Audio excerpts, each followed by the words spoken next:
I guess I'm just going to say I welcome Dr. Amit Goswami and Valentina Onisor. I've been blessed to know them for 3 years and receive so much wisdom and love from them. And I would like to open the conversation by asking both of them to share with us in the beginning the wisdom, a summary of the wisdom that's in the book, Quantum Spirituality, so we can all benefit from this wisdom. So Dr. Amit and Dr. Valentina, it's yours, please. Well, Valentina, you go first. As I said, ladies first. All right. So for those who don't know me, I'm Valentina Onisor. I'm a medical doctor, a practicing physician, specialized in family medicine, and also integrating various systems of alternative medicine, acupuncture, Ayurveda, naturopathy, aromatherapy, tachyon, and quantum healing in the last years since I met Professor Amit Goswami. And I'm committed to consciousness awakening related sciences for about 3 decades now. I'm also a yoga meditation teacher, and I have made the correlations between the ancient sciences and quantum physics, and I'm using both as a support for my teachings. And I'm also co-founder and dean of students of Quantum Activism Visual Lion, which is active, like it's in Jaipur in India nowadays. And now I'll give the word to Amit also. I think everybody knows Amit, but still. Okay, great introduction. I am Amit Goswami, quantum physicist, consciousness researcher, and a quantum activist. That's how I introduced myself. This book, Quantum Spirituality, is very special because here 2 spiritual aspirants, not only me, and very fortunate to have Valentina in complete resonance with me while writing this book. And the ideas that have resulted, I think it really is a true enunciation of a new worldly way of invoking spirituality in our lives that incorporates at once both science, and by science, please don't make the mistake of materialist science. Materialist science is not a science, it's a dogma. If you take the materialism out of it, then it is very much science, and that part is incorporated in quantum science. Quantum science is the latest paradigm of science, and that's the science that can be integrated with spirituality, because quantum physics straightly discovered no ambiguity that our reality comes from a reality of oneness. No subject-object split, unconscious, same result that were discovered by great psychologists and of course the spiritual traditions thousands of years ago. So the only thing that was lacking in the spiritual tradition, aside from the scientification of it, verification included, is that or 2 things. So one is that they never really enunciated the epistemology part of it, how to investigate spirituality, and really left it up to just the word meditation mostly, and samadhi is few words, but not really an explanation of the process, because the process simply was not known. Now with science, with empirical research, you have discovered the process. That's the one contribution. And the second one is even more important, and this took joint collaboration between me and Valentina. And this one is the most important because in tradition, we have always emphasized the archetype of self. And that is fine, except that it is the very last archetype you want to explore. The end point of that archetype is that when you discover the true nature of the self, like all creative discoveries, you have to embody it. The true natures of the self you find is no self. There is no individual self.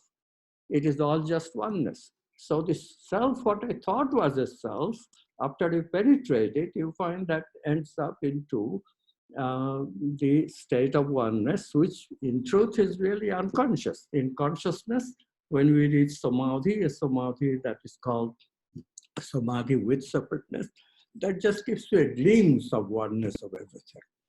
And of course, experimentally, what we measure is that two objects have become one, because when we correlate them through interaction, they are able to communicate without signals. None of this shows you the scope of that oneness, what it is like to live in that oneness. So the mystics, great teachers like Buddha, Jesus, they all had the ability of living substantial amount in this oneness. In the West, it's called God realization. In India, it's called Nirvikalpa Samadhi, Samadhi without separateness. These are very lofty concepts.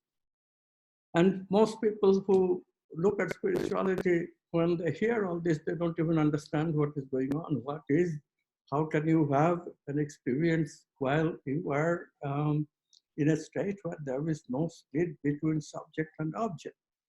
So this puzzles, and people spend so much time analyzing them. When you look at from quantum science, it's so clear.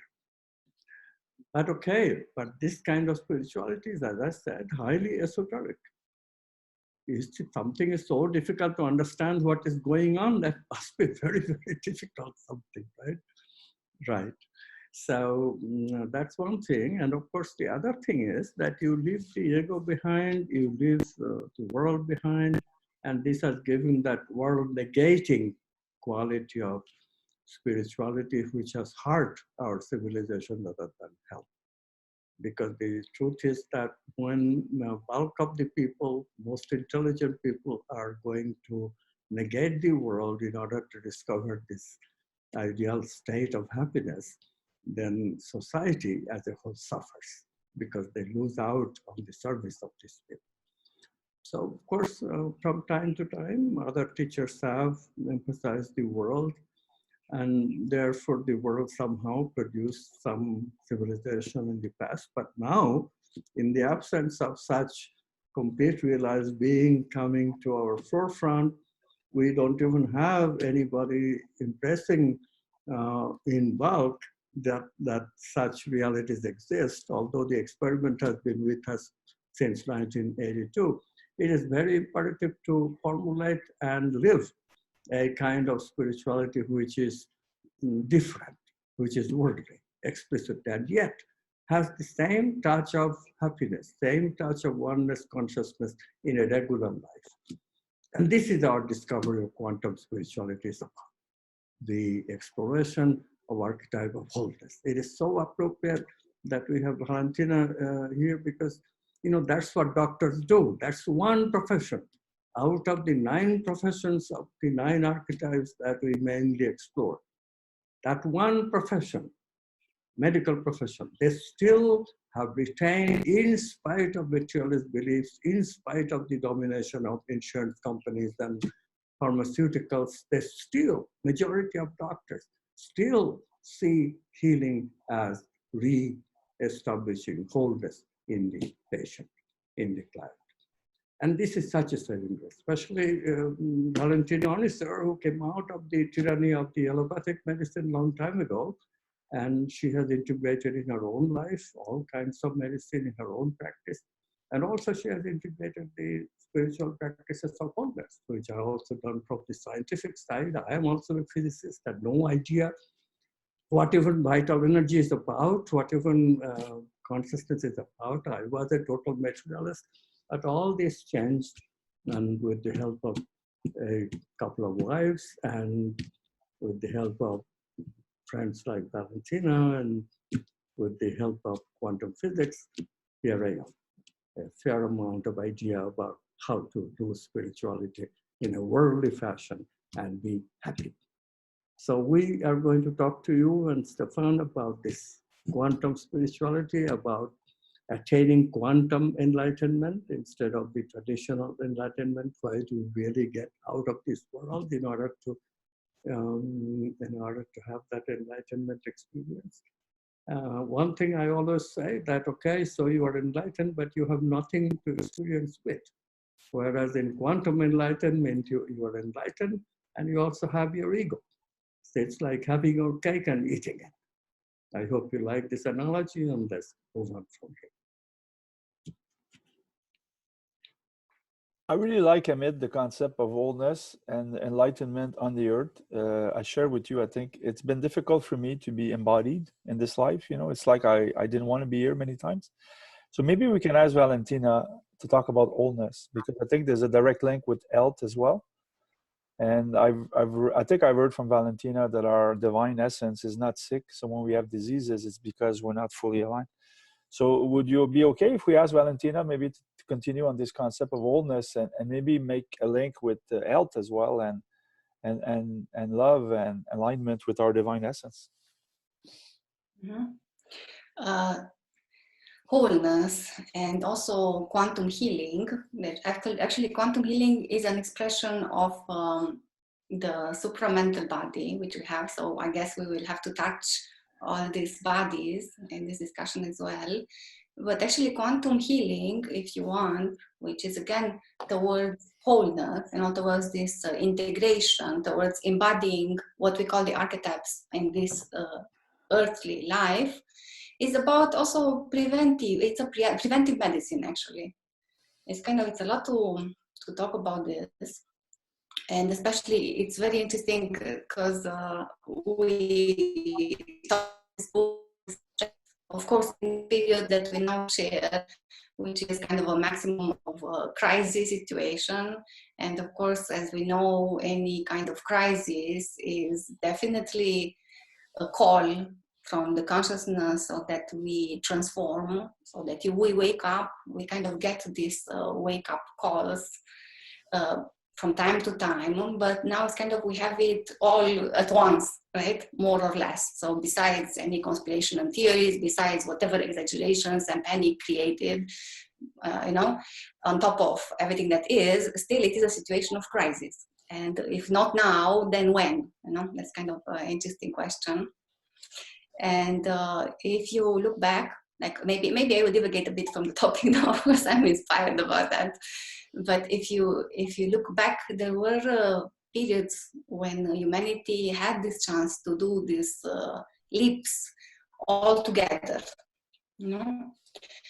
And this you can analyze from so many perspectives, in a scientific perspective, in astrological, astronomical, whatever you want. There were periods of times when humanity had to make together as one this kind of huge, what we call leaps, these quantum leaps. It's kind of like, I see this big possibility. So besides the crisis and the problems which now kind of they become more and more accentuated, also the possibility for this leap, I see that it's coming big.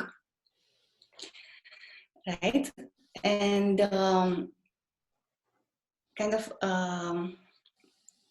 in this kind of moments, it's kind of new principles and even new laws that are validated, and this kind of like creating this, what we call new cycles for humanity. Now, of course, we will not go and speculate about the cycles of humanity and all that, but still, if you see, I'm sure that you will also see, Stefan, there and in your life, that we are at the point where the whole humanity is faced with various aspects which are very deeply impregnated in the collective unconscious, and it is time for healing. This is how I feel, this is how I see it. And this healing, if you speak about this quantum healing and about wholeness again, it's also coming together with the economic and economic healing, and even political healing in the same time, awakening, which will affect the global belief systems of humanity, which a lot of wrong was done there, So it's kind of through these wrong beliefs, we have reached to materialism and consumerism that is right now, it's kind of very low if you speak in terms of frequency, it's kind of as if you're not in sync anymore to the house when you're living, And again, I see that is a great chance for us all, and even maybe easier to understand these kind of terms, like you're asking about wholeness and quantum healing. Because again, it is also about the truth of your existence, the ultimate truth. And the fact that we are so much afraid of this truth of our life, we are afraid to live passionately our life. We are kind of living in a system where we are just one step back, one step forward, so afraid of living, so afraid of dying, that we are kind of just going quickly towards dying instead of really daring to live, and to manifest all this truth, which again means to embody these archetypes and all these divine realities which we all have, and again, the term quantum healing and the supramental bodies which we all have. So speaking about the bodies, it's not that we are not just made of this physical body. I hope nobody here believes only that, but there are all these other bodies, the vital bodies, the supramental bodies. For example, when the disease is manifesting in the physical body, it takes time, it takes various types of errors until you're eventually disconnecting so much with that core, with that kind of coherence which you are, that disease is coming as a message of healing, actually. So it depends how you're looking at the things. And if you look even more attentive, now what we have nowadays as a health system, so-called health system, it's more like a pessimistic system, which you are looking mostly upon the disease and upon the sickness, instead of putting the emphasis on the state of health and what it is to be healthy, because kind of we forgot what it is to be healthy. We lost the contact with that what we are, and that's what quantum science is also doing. It's a bridge, the bridge between science and spirituality, coming with the very common sense practices from various traditions, Qigong, yoga, and anything which has to do with the natural common sense and waking up kind of call. All right. And yeah, now ask me something else, Stefan. Yeah, I would. I'm glad you brought up the crisis, because just like in our personal lives, crises are there to awaken us, to shake us up. I think what's going on in the world now is there to shake us up. Would you or Amit share more about the archetypes? You talk a lot about archetypes, and I think in the book you discuss several of them. Could you both of you share a bit more about the archetypes? Yes, of course. Yes, of course.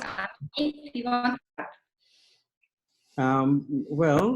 The wholeness archetype, Valentina and I both have talked about already. Let's touch the other archetypes. Basic archetype that we all more or less become very aware because it's connected with our survival. Two of them. One is called archetype of abundance. And immediately you can guess that it has something to do with finance, money, but it's not that, because if it were that, we would be talking about that. We don't, with abundance. Abundance does not have a particular phase. Money is just one phase, material phase of abundance, material wealth. Obviously, the other things that Valentina just mentioned, this five bodies, vital, mental, supramental, spiritual, oneness. So all these also have to be abundantly present in me before I can feel abundance. So abundance for most people have become this security, material security. This is a major aberration of society. Nobody is happy. Billionaires today are such nasty people sometimes. Some of them are wonderful, Bill Gates. But most of them, one of them is in the White House in America. So, the point is that it does not satisfy. No, money alone does not satisfy. That shows that there is something that you are forgetting. It's your search is still incomplete. You may have billions of dollars of money, but that's just material security.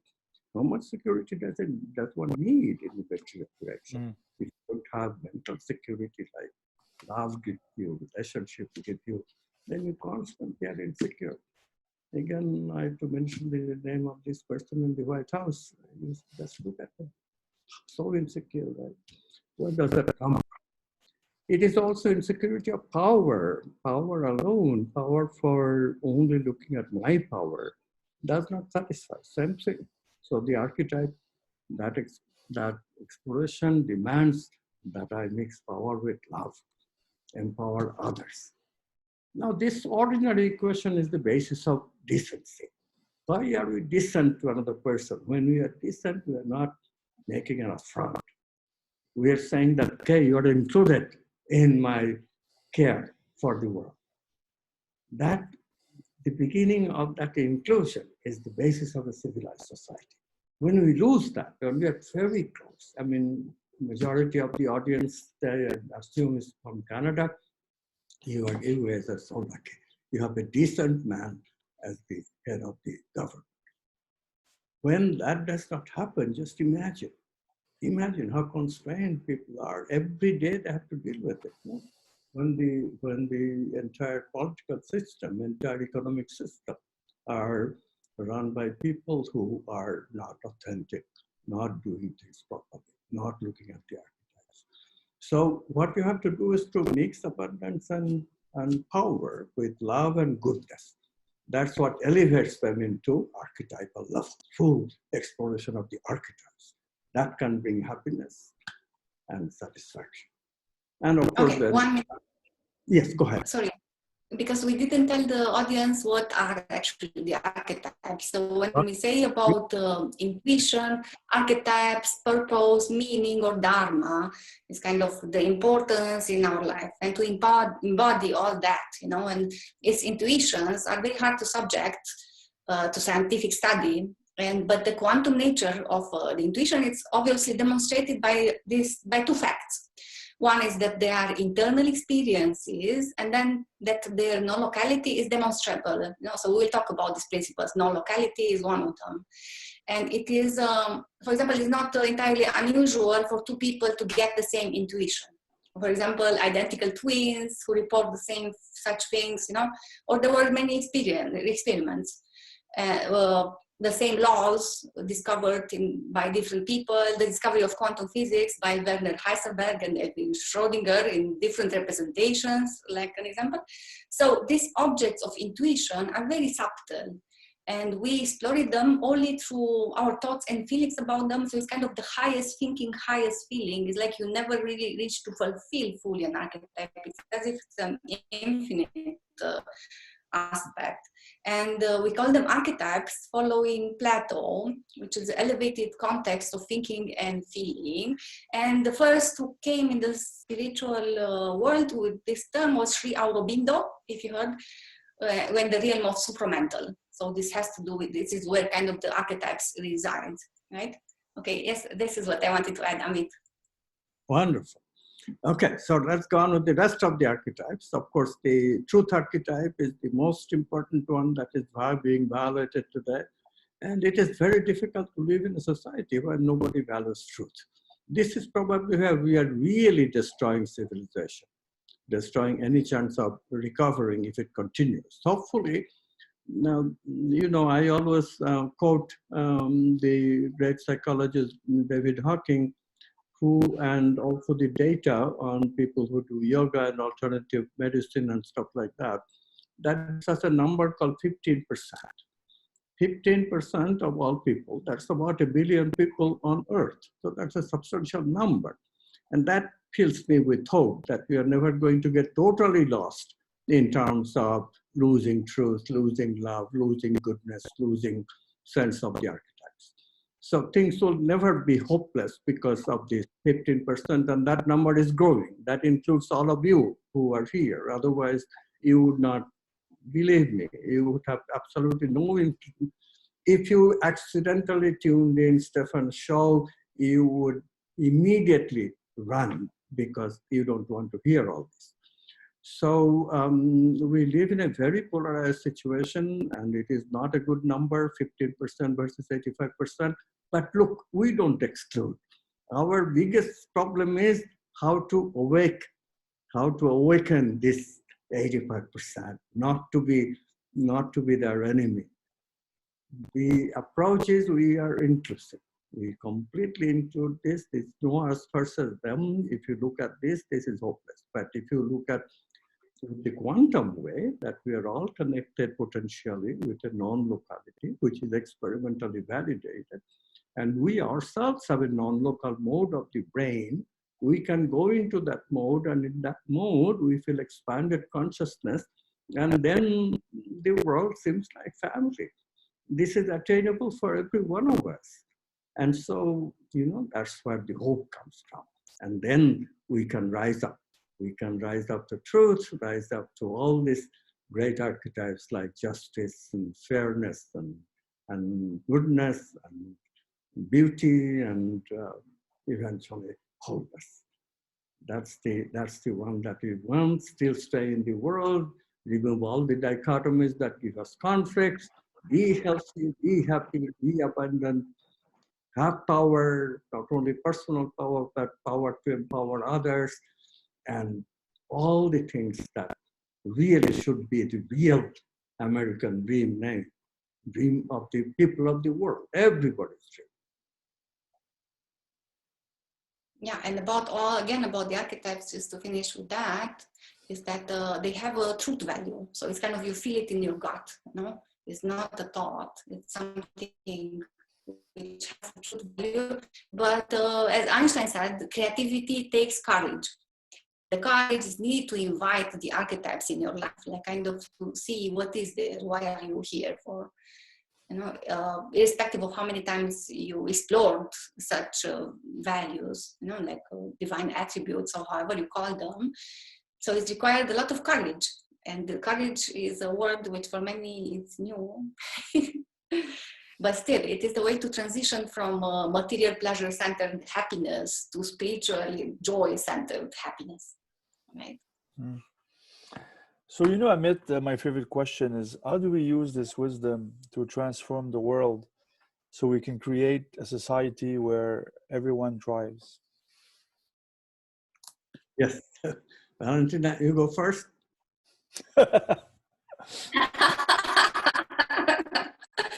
Okay. Email So, take the lead. again, yes. I mean, it's okay.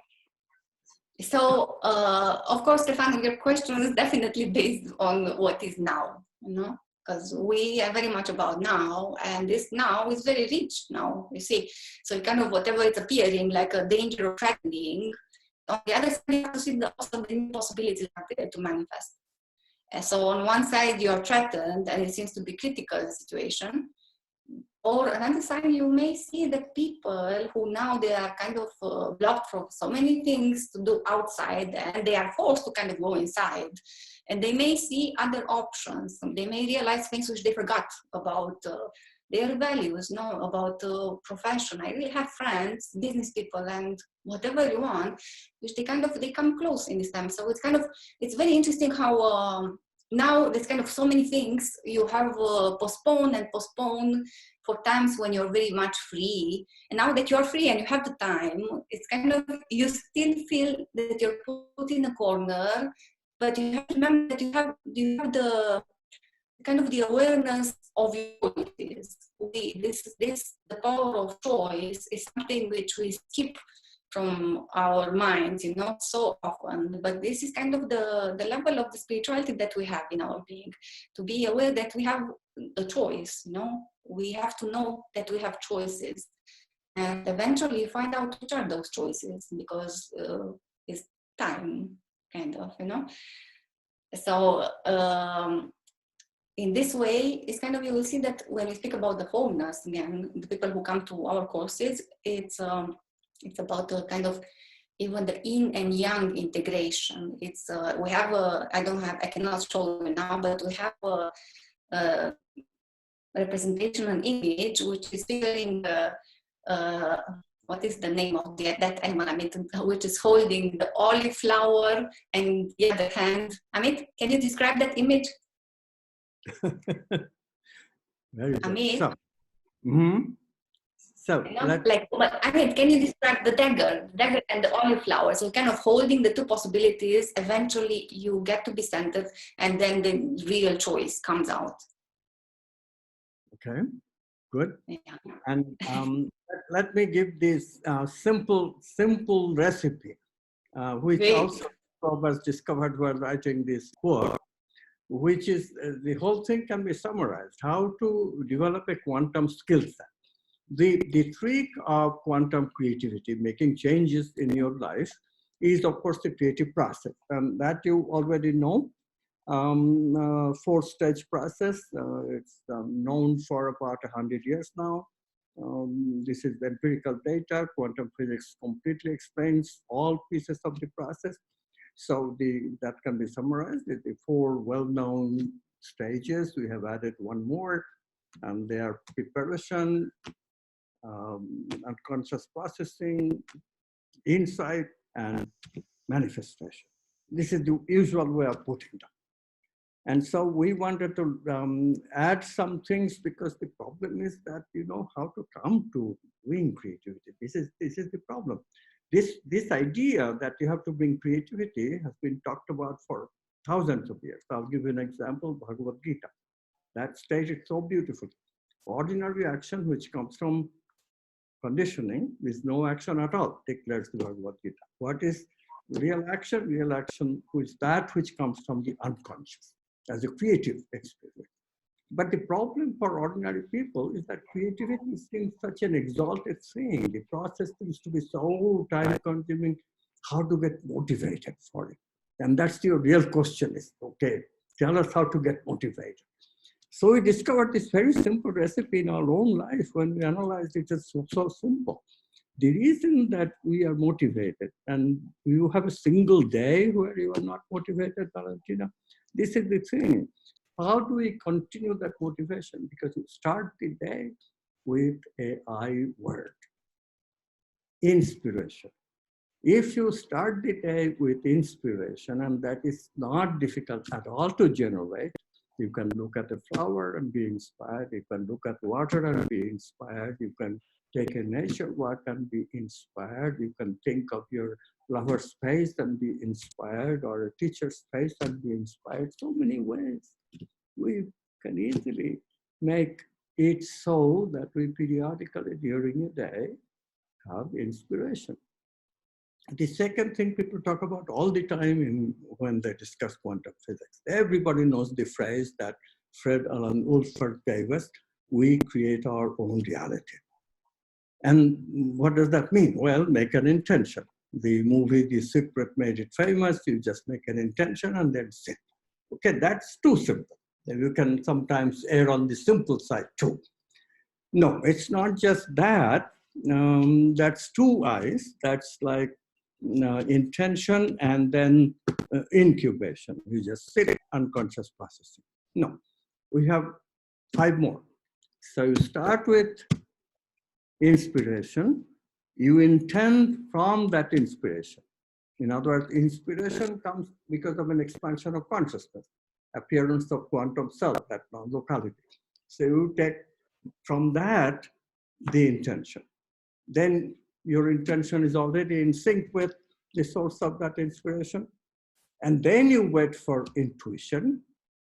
And intuition comes, archetypes come in your life, and then you investigate that with another 4 eyes. So creative process is now I word, imagination, instead of calling it preparation.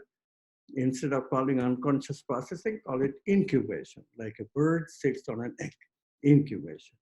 Insight is already an I word, and manifestation, the I word is implementation. So count them again: inspiration, intention, intuition, imagination, incubation, insight, implementation. 7 eyes. If you arrive at these quantum skills of living your life with 7 eyes, you have it. You know Okay? what? I meant a lot of my friends say that I'm really good at getting things done. And I guess I follow the process you describe most of the time. And Sure. when it doesn't work, is because there's something blocking. Then I need to go back in my heart, you know. And so what I would like to do now, there's 19 minutes left, is maybe open it up for all the people online. We have people from all over the world. Maybe they can ask questions too and make it interactive. Would that be okay, Amit and Valentina? Yes, yes, of course. Okay, beautiful. So I would love to ask anyone who has a comment, a question, to just open their microphone and go forward. This way we make it interactive.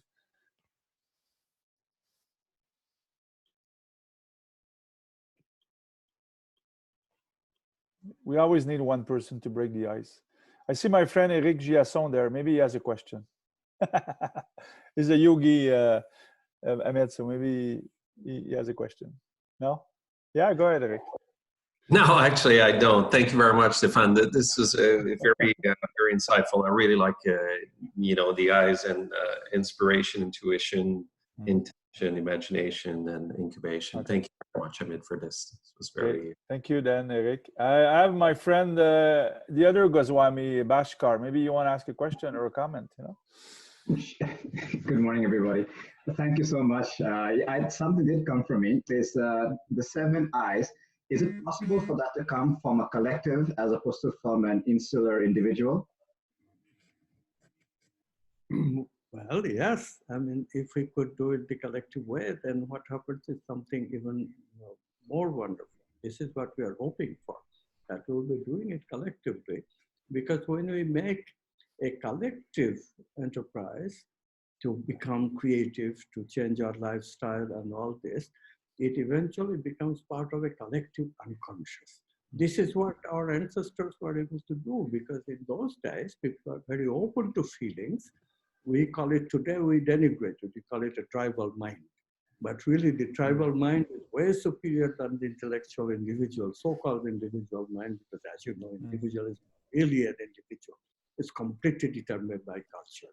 So what is an individual? Individual is only when creativity enters your life. Then you get some taste of what it is like to be an original. That's an individual. So the collective was a much better way for human beings to live. And we just go for collective creativity. Collectively, we develop these eyes. Yes, absolutely. That's the ideal. But we have to wake up this 85%. They're not ready yet. We need education. We need a lot of talking like we are doing tonight. Thank you. Yeah, but again, sorry, let me add something, Stefan, because the key to that is obviously to access the non-locality, which is the easiest way to access that oneness. Otherwise, we say that we are one, but we are not, unless we actualize. Even when you say, I love you, it's just a word, unless you actualize. You make that into kind of an active love, So love and this practice of non-locality, when you practice with the group, anything you do with a group of people nowadays, you will see it has value towards that, actually. Can you define a bit more detail non-locality? Okay. Go ahead, Valentina. No, you do it. You do it better. I would automatically assume that since I am the physicist, but really it is a very easy concept. It is simply communication without any signal. Signals have a finite speed, less than or equal to the speed of light. And when we communicate by signal, we are already separate. Although the speed seems to be very high, so communication time can be very small when we are close together, but still it's a finite time. And we know it. We know that we are separate. When we communicate without signal, something wonderful is taking place. We are no longer separate. There's no way to judge separateness. That goes away, and we are in that unity. So now this oneness, this was first discovered with quantum objects like electrons and photons. But now people have demonstrated, scientists are such a wonderful bunch when they look for truth. A great scientist named Jacobo Greenberg, Mexican scientist. I knew him, worked with him personally. And he was the great guy to discover this transfer potential between brains. You intend and you are inspired and you establish meditation, correlation, oneness, and then you are separate in rooms which are completely electromagnetically insulated from each other. And even so, people pass. People let you, one person see optical signals, strong light flashes, and that person's brain is active. That can be measured by EEG apparatus. And the other person is not seeing any light, it's just sitting and meditating on that oneness, and that's all it takes. That brain picks up all this electrical activity from this brain. How can communication happen without any electromagnetic connection between two people? Folks, this is experimental data. This prediction is quantum physics has given us in 1935 by no other than Einstein and his collaborators.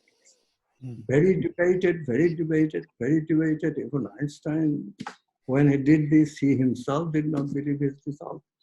So 1982, it took so many years, almost 50 years, but still, eventually the human ingenuity broke through. Alan Aspect in France, he discovered this one, he and his collaborators.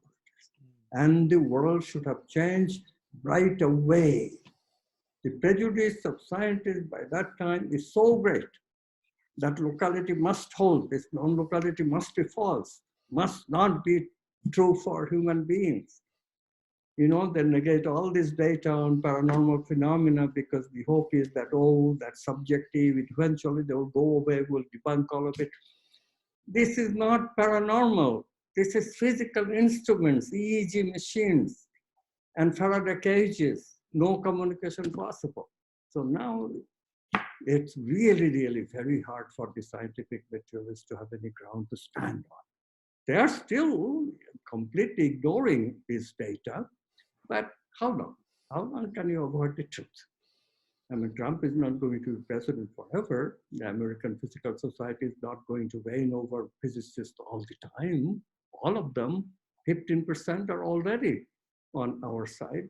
They are waking up for the quantum reality. And many of you already know, this is quantum reality just cannot be avoided. Since Dalai Lama has declared that no model of reality is possible without quantum physics, it's really getting into the hearts and minds of many, many. Thank you, Amit. Does anyone else have a question or a comment? We'd like to let you a chance to ask your question. I would like to ask a question. I have one. First, we're going to go with Shweta, and then we're going to go with you after. Hi, this is Shweta from Toronto. Greetings to Amit sir and to Valentina and to Stephanie Yu. My question is that what are the plans we have today so that we can bring this knowledge to the mass people so that we can make it a living reality? I mean to say that this knowledge should not be confined only to books or to the people who are learning or listening about it. Is there any plan, or do you suggest anything which can make the quantum worldview as the living reality? Valentina, you have the most accessible model meditation thing. Why don't you talk about it, please? So it's not necessarily, so we have the science, we have the spirituality, we have many things which many for ages now, they were pulling the strings that only they are right. So it's kind of, there's no way unless we accept into the wholeness, into that unity of our being, of whatever is there, kind of in the search of the truth. So until you get to not necessarily motivation, but to a state of aspiration inside of heart. I will call it like putting wood on the fire into your heart. And still, I would say the easiest way is through love. And through whatever that is, you cannot say that you have such an open heart if you are having an attitude which is very much into competition. So it's coming out of this competition mode from all the things which are fake inside of you, from all the, these behaviors which are related to the negative emotion brain circuits, with all this negativity which is there, and it's unseen. It's as if this iceberg is there, and it's kind of the life is made in such a way in such a beautiful way, actually, that it's reflecting whatever is inside of you. It is truly reflecting outside of you, and you can use that towards your growth. So unless you have this aspiration in your heart towards knowing your own truth and owing all that, awakening all that potential, because that's what we speak about in quantum science. We not just speak about, we also bring tools in so many ways through not just understandings, also practical, but towards awakening of all this potential. It's kind of as if we are really sitting and sleeping on diamonds, you know. And again, for me, it's not kind of the easiest way to say that besides the knowledge, which of course now it's accessible in universities like our university in India, for example, and through books, which again, there are many there, but you need to have the selection active, what to, you know, or, but still, love is at your, you know, it's next to you. And even find that, for example, now there's so much people in depression or who feel so lonely and they are crying, I'm so lonely. What Amit said is that this, for example, it's definitely a sign of the fact that you don't love yourself. And this is a big one, especially for women to learn. We learn about the chakras. It's kind of, if you want to live in an integrated way and to be coherent, whatever you are, whatever you think, with the way that you make your living, you need to aim towards that. And then the life is answering. We are not separated from life. You have to know that. And then kind of you just have the power and the courage in your heart and in your belly to accept it and to embrace that. You know, a kind of dance, like again in Amit's words, dancing with the quantum self, it's called, you know. It's not so much separation, cut that separation out and engage in your very relations next to you, in relations which are based on forgiveness. And the more, for example, you know, forgiveness, tolerance, acceptance of your own shadows as well. And in the same time, you will see how you will be able to not judge so much the others, because you are doing the same with yourself, exactly the same thing. It's very interesting when you start seeing these things. And again, there are practices according to where you are. There are so many practices in any tradition, and even gardening, you know, being in the nature. This is such a common sense thing, but because we are so much into this information processing stuff and so much on technology only, we are hooked on the computers. So imagine this is not a healthy way of realize. Try to realize this is nothing healthy, and it's messing with our brains, it's messing with our lives, it's messing us, it's like putting us in a vicious circle, which is destroying life, you know. So the more you come out of that, break these kind of chains and do that. There are, for example, we have the meditation groups with so many beautiful experiences from the people. But of course, it's not just the experience. Like even then we go back to what's happening in the spiritual schools. It's not only about having certain experiences. Even if you have states of samadhi or higher states possible, the point is to integrate them in your life. So integrating them in your life and not judging yourself again when you don't fall trapped to judging yourself and criticizing yourself, and you know, just completely have this honesty, and eventually you will attract a group of people, even one person next to you, which can be a good friend, can be a good teacher, can be your lover, or even in your family. Now, you know, it's kind of the time to start. It kind of is not about what you talk, or, you know, it's most that what you are propagating in the universe, that what you are, I would say. Amit? Great. Can I make a comment? This is Sandhya. Dr. Goswami, is it okay? Yeah. Your permission. So to go with Shweta's question, and correct me if I'm wrong, I feel two things. One, we need a tipping point to bring about a change. And even before we contemplate bringing about a change, I feel it's important for us to live that and demonstrate to the world what it is that this quantum living brings about. What does it make you? And if that is attractive enough a proposition for other people, when they see how inclusivity, honesty, love for everyone manifests itself and how it can make you into a happy person, I think that automatically attracts people to know what is it about you that is making you happy? What kind of living is it that is making you happy? And I think we will attract people like magnets. And therefore, I feel the change should begin with us, even before we think about changing other people or bringing this information to other people.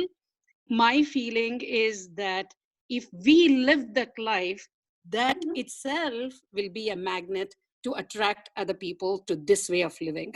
Correct me if I'm wrong, Dr. Goswami. No, this is very good. And I'll just add one thing. We have seen that spiritual people are happier people.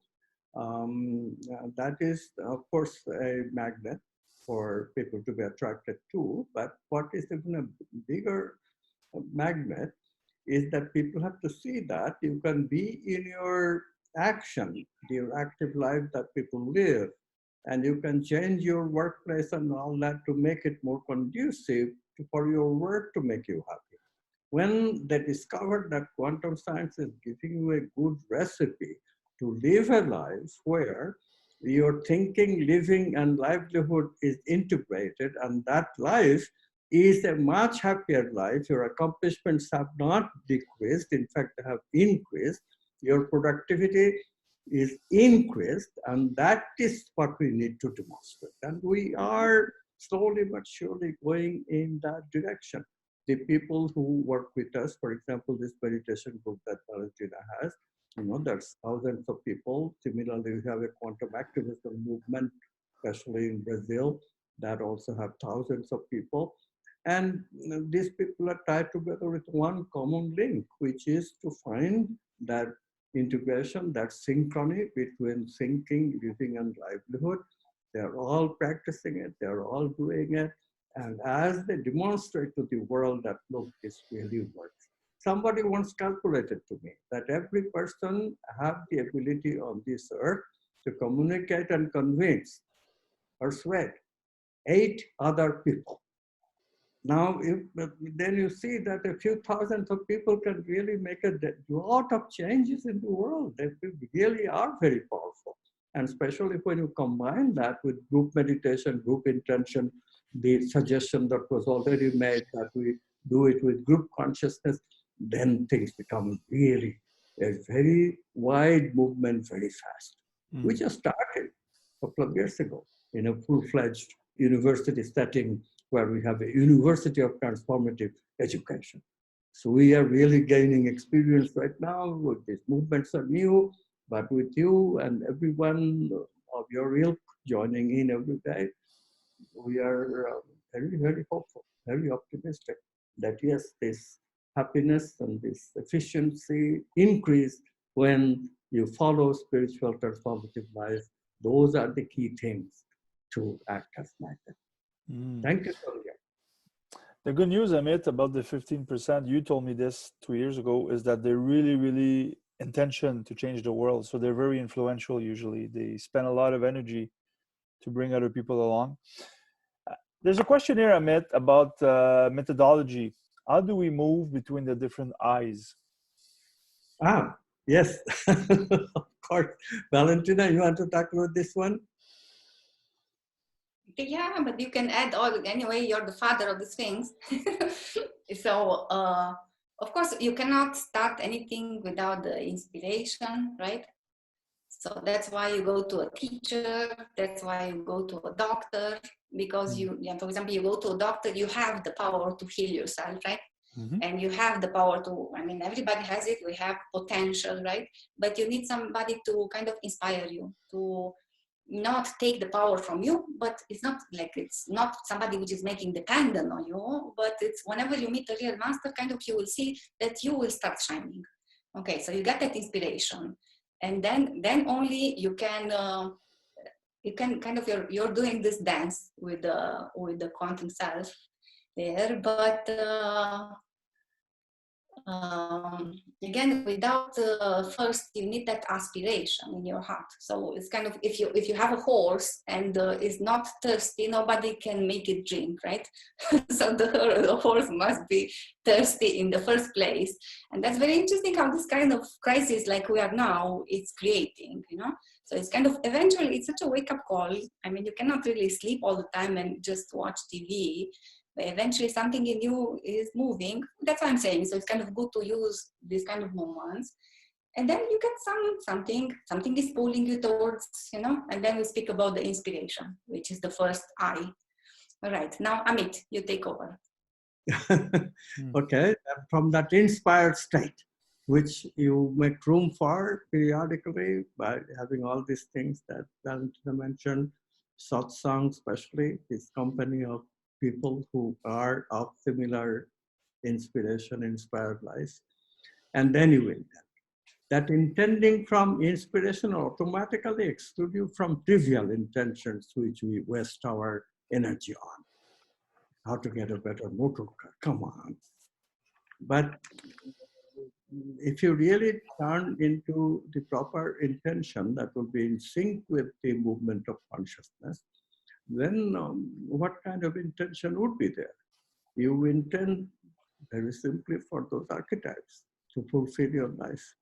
Like instead of money, you are no longer looking for that. You're looking for abundance. You're looking for the feeling of abundance. If you have abundance, you can do with very little security. You know? Every little thing satisfies you. Very tremendously different between the unhappy, wanting all the time, right? Intention. So intention naturally flows from inspiration. That's the right intention. And then in that intention is the invitation. Your intention is the invitation that consciousness responds with this intuition. These are coming directly from consciousness, oneness itself. Intuition. Okay, archetypes, your opportunity to investigate.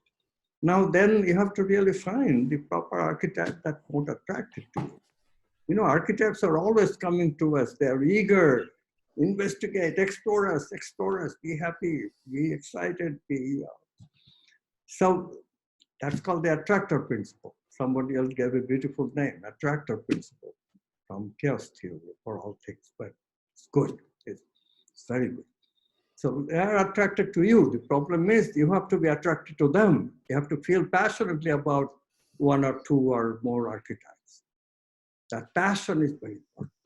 So develop the passion to see, check out which archetype really makes you passionate. That's the point. Some people use the concept of dharma, reincarnation theory. That's a very good way of putting it. There are people who had events of crystallization. I had one such experience where the experience tells you what archetype is the right one for right now. And if you get that, that's wonderful. Sometimes they come in your dreams, then that also is wonderful, because dreams, we have very little of this egotistic drive that runs our waking life. So dreams, you are gentle and soft in that state, archetypes can enter our life much more easily. So dreams you take seriously. If an archetype visits you in a dream, you take that seriously. So these are ways to invite the proper archetype. And then it's creativity. Then there are practices like focusing is required for doing imagination in that channeled way towards that archetype. You don't want to bring too many things at the same time. When you are investigating archetype of love, find the relationship. You want to love this person, and this is it. This is the person that you want to love unconditionally. And that one-pointedness can be brought up by doing meditation. Meditation also helps us getting into relaxation. And that's incubation. And then this alternative, this is a big discovery also from quantum science, altering between these states that function as a jingle that I often call dooby-dooby-doo. Dooby-dooby-doo, that song that really it just wakes you up. Live that song, dooby-dooby-doo. Make a dooby-dooby life instead of this do lifestyle or lazy lifestyle of be, which spiritual people of the old used to do, or what secret, unfortunately, suggests. First you intend, and that's your do ends, and then you just be, and ideas will come. No, it's not like that. It's do. You have to continue doing that alternative. Then you invite insights come, and after that, no more outside motivation. When that insight comes, you know the truth, you embody it, believe me. You get such a drive to embody it. Only very, very obtuse people who are completely devoted to name and fame, power, those things, they miss it. Otherwise, don't worry about it. At that stage, with inspiration, with intention, with intuition, with creative process, to guide you, when the insight comes, you will know. You'll have conviction. And that conviction will take you to implementation.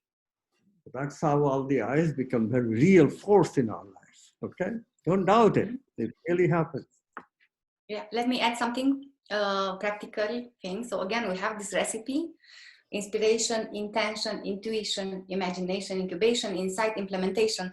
So if you want, inspiration is clear. Intention, there's a recipe which, even if you get only that, it to be great. Because in order to make an intent, it's not about intenting something and then something else, then something else. It's kind of, you just play and you think you're creative with your mind because you change your mind every second. That's not how you make an intention which is working. You have to know that the moment you really make an intention, if you really chose it, if something inside of you chose that, you know, and it's the right thing, then it's kind of, that power is kind of, even 70% of the action is done if you really make it well. But again, if you change something and then you change it something that it has zero value and it's just wasting your mental potential, and not just mental. All right, so how we do an intention, it's in 4 stages. So first, you manifest the intent. Let's say I want to heal, I don't know, because I'm in depression, let's say. So I want to heal because I'm not feeling well for some reason. So you manifest the intent from wherever you are, okay? You manifest it from the ego level, okay? From where you are, you manifest honestly that intent, all right? Then in the second stage, you expand this intent for the greater good. Kind of, because you know that, for example, when you will be out of this depression or pain or whatever, you know, or anything, you know, because you know that this will reflect in not just so far, even next to you, your relations, your lovers, your family, the society, the people which you work with, they will be influenced by your state. So you manifest this, and eventually, of course, the whole humanity will be in a better place if you're not polluting with your mind, with all this negativity inside of you continuously, right? So the second stage is manifesting this intent for the greater good. All right. And now the third stage is very interesting, because this is kind of where you make place for these quantum leaps. You're putting, as if you're putting all this intent in the hands, in the arms of God, you know, or it's kind of, you are asking this intent so that it happens in the movement, in the accordance with the movement of consciousness or with God's will. All right. So it's kind of, this is the moment where you choose. It's kind of, in the Christian tradition, we have this "thy will be done," you know. Mm-hmm. So it means that you never know when a quantum leap is happening. You cannot force this moment. You cannot force the supramental leaps also, you know. Is you can clean the windows, you can put up the shutters, but you cannot drag the sun to come in. It's coming at the right time, you know. So at the right time, in the right way, and I have to tell you, all the time when it's happening, it's totally unexpected, you know. So it's kind of, the third stage, you surrender this intent so that it's happening according to God's will. And then the fourth stage is that you simply remain in silence. This silence, again, is something which we are not so much used to. So these are the 4 stages. If you remember this and you practice for whatever you want in your life, like in the morning, in the first thing in the morning, you do a little bit of paying attention to breathing. You know, a few moments that you connect with your body, you connect with the present moment, right? And then you manifest from all your heart this intention towards working in whatever area you want. And again in the night, or maybe again in the daytime, you do that, and you do that until it's happening. It doesn't matter how long it can take, a week, it can take 7 years, it can take a lifetime, so what, no? All right, then intuitions, this is intuition when they come, they are manifestations from the supramental level. You know, intuitions, which we spoke about, is the world of the archetypes. They can come in your dreams, these encounters, you know, and when you have an intuition and later on even an insight, it's kind of, you are having the naked truth inside of you. And the stronger they get, you know, the stronger you follow an archetype, the stronger you follow an intuition, and you move on with that, they will manifest stronger and stronger. And in this way, it's nobody can fool you anymore. So until that point, anybody can tell you whatever. They may have a stronger mind. They can convince you that black is white and purple is green. But in the moment you have a meeting with a little bit of an archetype and even more later on, then you really have the naked truth in there, you know, and you're not fooled anymore. All right, and then about implementation, it's another thing very interesting, because for example, women, we have often very strong and very special intuitions. But what we do, because we don't have Manipura chakra, the third chakra, the solar chakra, the plexus area, much developed, we lack a lot of self-confidence and self-respect. We also don't have the power to follow through, to go towards implementation, you know. So even if we had very clear, as if something is taken out of your mind, like it's like the fog is clean and you're seeing through, but still you choose to forget and you choose to still stay there. And then again, what's happening is that these intuitions, they don't follow, they don't come again, you know, so often until they don't come anymore, and you end up in a compromised life and you're asking, oh my God, I'm so unlucky, you know. All right, that was my addition. Thank you so much, doctors and doctor. You know, I just realized a synchronicity. At lunch, I'm having a webinar with a friend from Finland who has a PhD on intuition. So I guess we're going to cover one of the 7 steps with her. So thank you for sharing this beautiful wisdom. The people on the line, you can get the book. It's available on Amazon anywhere in the world in English. I'm trying to help the best I can. Yeah, that's right. It's also beautiful. It's a gorgeous book. I have my copy, and we're trying to get it translated in French. I'm trying to support the 2 doctors there. Can you tell about our website? Yeah, go ahead, Amit. Yeah, please, if you want to find more information, consult the website amitgoswami.org, amitgoswami.org. That has everything. Also, you can get the book in Amazon.com the most easily. But bookstores are gradually having it. Alternative bookstores, please. Beautiful. Regular bookstores are open. Yeah, And I'll include ebook is available. So yeah. I'll include the website and a link to the book in the email I'm going to send to the people with the video of today. So thank you everyone for showing up from all around the world. It's always fun in this area of quarantine that we can actually meet people from all over the world. You know, nothing stops linking. And actually, it's one version, my version, Amit, of non-local communication. You know, we can gather people from all around the world. And so thank you everyone. And I wish you a blessed. Thank you. I wish you a blessed day. You know, go in your heart and share some love. Merci, Stéphane. Merci. Thank you, everyone. Bye-bye. Everyone, merci. Stéphane.